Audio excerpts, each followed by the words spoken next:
Provinciense. Magandang hapon po.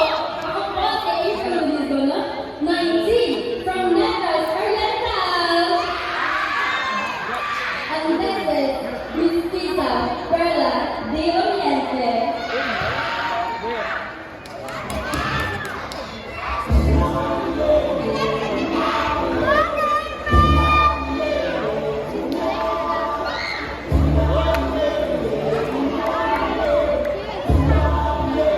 Contestant number 25, Nico Daniel Abate.